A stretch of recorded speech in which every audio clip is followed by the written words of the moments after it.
En dat was vorig jaar het moment inderdaad van Voice Kids. Hoe stap je daarin? Hoe kom je daarin terecht? Nou, mijn buren, die zeggen dus dat ik heel goed kan zingen. En dat hadden ze ook gezegd bij Siske de Rad. Toen zeiden ze van, ja, probeer eventjes met de Voice Kids mee te doen. Maar ik was natuurlijk heel bang, want had ik net de baard in mijn keel. Dus het was eventjes uitproberen, maar het is redelijk gelukt. Hoe kom je erachter dat je kan zingen?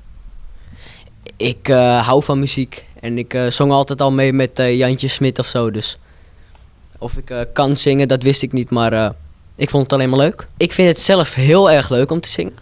Maar van mijn buren hoorde ik dus wel dat ik redelijk kon zingen. Want je kan van jezelf eigenlijk niet zeggen of je goed kan zingen of niet, vind ik dan, hè. En mijn buren zeiden dus dat ik heel goed kon zingen. En die zeiden, nou, je moet meedoen en je bent echt een straatschoffie en je kan goed zingen. Dus eventjes proberen, dacht ik eigenlijk. Maar ja, dat proberen, dat zijn natuurlijk niet veel mensen die dat durven. Want dat is nou best eng.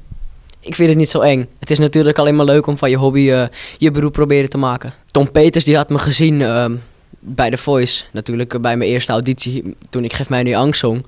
En dat vond hij wel leuk. Dus die heeft mij benaderd naar de finale. Nou, eigenlijk waren de mensen van The Voice, gewoon Talpa, die waren al benaderd bij mijn auditie toen ze mijn auditie hadden gezien. En voor de rest, ik hoorde het pas bij de finale. Heb je inderdaad de behoefte om zelf liedjes te gaan schrijven op termijn? Ja, natuurlijk. Ik ben er al een beetje mee bezig, maar voor de rest, ja, dat komt allemaal vanzelf wel. Als ik eigenlijk meer zin heb om het te doen, want ik hou natuurlijk heel veel van muziek en ook van teksten enzovoort. Dus eventjes kijken van, wat is dat? En dan eventjes opschrijven hetgene wat je denkt. En dan zie je vanzelf wel, dan maak je er ritme bij of wat dan ook. Dat komt allemaal vanzelf. Die inspiratie die haal ik eigenlijk gewoon van alle dingen die ik meemaak. Ik bedoel, als ik buiten op straat loop of zo, dan zie je van alles.